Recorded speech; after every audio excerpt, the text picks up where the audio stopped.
નમસ્કાર મિત્રો, એક નવા વિચાર સાથે છેલ્લા 15 દિવસથી અમારો એક કાર્યક્રમ આદત બદલો જીવન બદલો ખૂબ સફળતાપૂર્વક ચાલી રહ્યો છે. એમાં એક મારે વાત કરવી છે. ભૂતકાળની અંદર ઘણી વખત મારે એક ભાગીદારીમાં મેડિકલ સ્ટોર પર બેસવાનું થતું, કસ્ટમરો સાથે સારા સંબંધો. એમાં એક મોટી ઉંમરના બેન, એક વખત હું ત્યાં બેઠેલો અને એ બેન વસ્તુ લેવા માટે આવ્યા. જે બિલ બન્યું એ બિલની અંદર એમની પાસે 20 રૂપિયા ઓછા હતા. મેં કહ્યું કંઈ વાંધો નહીં, સાંજના સમયે તમે દૂધની ડેરી પર દૂધ લેવા માટે આવો ત્યારે 20 રૂપિયા આપી દેજો. ત્યારે બેનનો ખૂબ સરસ જવાબ હતો કે નહીં, હું ઘરે જઈશ, 20 રૂપિયા લઈને આવીશ અને પછી વસ્તુ લઈ જઈશ. મેં કીધું એમાં શું ફરક પડે, 20 રૂપિયા પછી આપી દેજો. ત્યારે બેને કહ્યું નહીં, આ 20 રૂપિયાની મને આદત પડી જાય.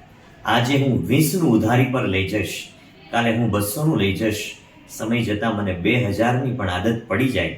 માટે આપણી પાસે જેટલા પૈસા હોય એટલી જ આપણે ખરીદી કરવી જોઈએ.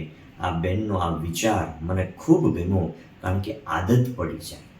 જો તમને એક વખત ઉધારી લેવાની આદત પડી જશે તો તમે બિનજરૂરી ખર્ચાઓ કરવા લાગશો.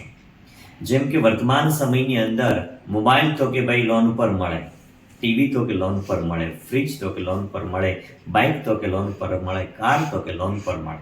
આ જેની જરૂર છે એની આપણે ખરીદી કરવી જોઈએ. બાકી ભરવાના તો આપણે જ છે, કારણ કે ઉધારી પરનું લીધેલી વસ્તુ આખિરકાર મિત્રો આપણને દુઃખ આપશે. જ્યાં સુધી એ પૈસા આપણે ચૂકવી નહીં શકીએ ત્યાં સુધી આપણને એમની ચિંતા રહ્યા કરશે. માટે નાની નાની આદતને જો બદલવામાં આવે તો આપણે આપણા જીવનની અંદર ખૂબ સુખી થઈ શકીએ.